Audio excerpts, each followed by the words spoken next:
আমার তুলতে হবে না।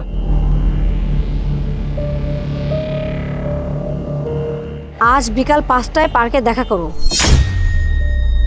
হাই, কে এই মেয়েটা? হ্যাঁ, এই মেয়েটা কে যে তোমাকে পার্কে দেখা করতে বলেছে? আরে এটা কেমন কথা? আমি কি করে বলবো? ওই মেয়েটা আমাকে এভাবে চিঠি ছুঁড়ে মারলো কেন? তোমার যদি কোনো গার্লফ্রেন্ড নাই থাকে তাহলে এই মেয়ে কেন তোমাকে পার্কে দেখা করতে বলবে? নিশ্চয়ই তোমার অন্য কোনো গার্লফ্রেন্ড আছে, তাই না? তুমি অন্য কারোর সাথে রিলেশনে জড়িয়েছো। আরে এই, তুমি কি পাগল হয়ে গেছো? হ্যাঁ, তোমার কি মাথা ঠিক আছে?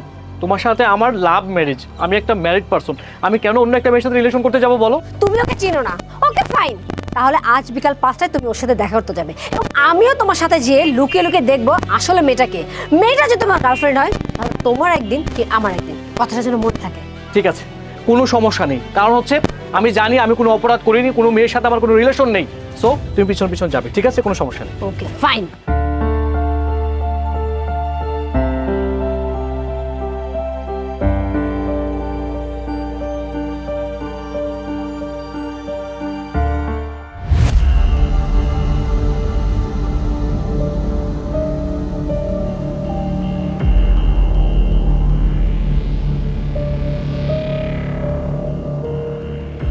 ভাইয়া কেমন আছো তুমি? ভাইয়া কেমন আছো?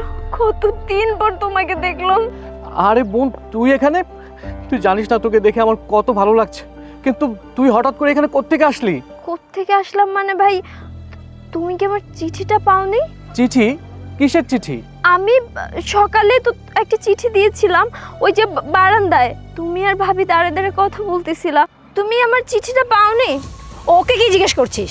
যা জিজ্ঞেস করার আমাকে জিজ্ঞেস কর। হ্যাঁ, তুই যে চিঠিটা ফেলেছিলিস ওটা আমরা পেয়েছি এবং চিঠিতে কে লেখা ছিল সেটা পড়েও ফেলেছি। তোর এত বড় সাহস, তুই আমার অগোচরে তোর ভাইয়ের সাথে দেখা করতে এসেছিস? আমি তো ভুল কিছু করি নাই, আমি শুধু আমার ভাইয়ের সাথে একটু দেখা করতে আসছি। আর আমার ভাইয়ের সাথে দেখা করার জন্যই আমার এত বড় একটা কাজ করতে হয়েছে। আমার কাছে আর কোনো রাস্তা ছিল না। কি করব? আমার একটা মাত্র ভাই, আমার ভাইটাকে আমি না দেখে তো থাকতে পারি না। তুমি আমার ভাইকে আমার সাথে দেখা করতে দাও না, কথা বলতে দাও না। আচ্ছা ভাই, তোমাকে যে আমি এত ফোন দেই, তুমি আমার একটা ফোনও রিসিভ করো না কেন? এই, তুই এত চালাক কেন? হ্যাঁ, তোকে আমরা এতদিন ধরে খাইয়েছি, পড়িয়েছি, পড়ালেখা করেছি, মানুষ করেছি, এখন আমাদের ঘরে পড়ে থাকতে চাস? শোন, তোকে একটা সাফ সাফ কথা বলে দিই, তোর বিয়ের কোনো খরচ কিন্তু আমরা দিতে পারবো না। ভাবি তুমি এসব কি বলছো? কিসের বিয়ের কথা বলছো? আমি কোনো বিয়ের খরচ নিতে আসিনি তোমাদের কাছে। আর আমার যদি বিয়ে করার ইচ্ছা থাকে আমি নিজেই বিয়ে করতে পারবো, আমার নিজের টাকা দিয়ে।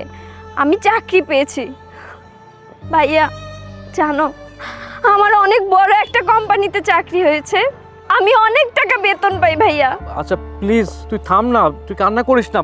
আচ্ছা তুই বল তো, তুই কেমন আছিস? তুই যেখানে আছিস ভালো আছিস তো? ভাইয়া তোমাকে ছাড়া কিভাবে ভালো থাকবো বলো তো? তুমি আমার একটা মাত্র ভাই। মা বাবা মারা যাওয়ার পর রক্তের যদি এই দুনিয়াতে কেউ বেঁচে থাকে সেটা শুধুমাত্র তুমি। সে তোমার সাথে আমি দেখা করতে পারি না। আজকে এতটা বছর হয়ে গেছে আমি তোমাকে দেখতে পারি না দু চোখ দিয়ে, তোমাকে একটু ছুঁতে পারি না, কথা বলতে পারি না। তোমাকে ছাড়া আমি ভাই কিভাবে ভালো থাকবো বলো?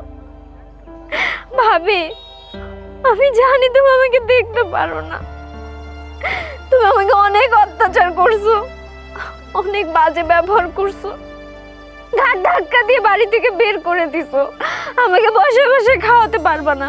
কিন্তু দেখো আজকে আমি অনেক বড় কোম্পানিতে চাকরি করি, আজকে আর আমার তোমাদের দরজায় আসা লাগবে না ভাবি।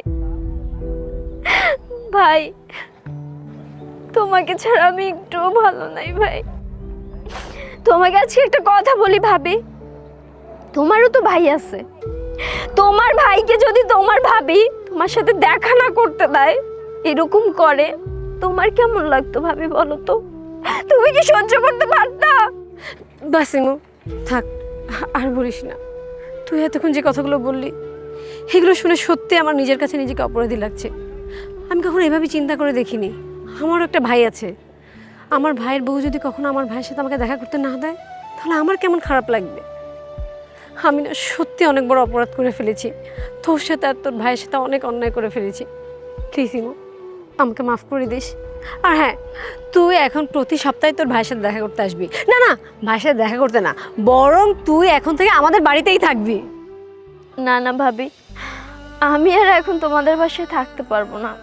আমার তো এখন জব আছে, আমি জব ছেড়ে তোমাদের বাসায় কিভাবে থাকবো? কিন্তু হ্যাঁ, একটা কথা, আমার যখন ইচ্ছা হবে আমি আমার ভাইয়ের সাথে দেখা করব, কথা বলবো।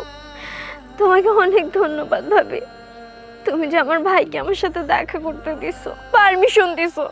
আর প্লিজ তুমি আমার কাছে ক্ষমা চাও না। থ্যাংক ইউ সো মাচ ভাবি।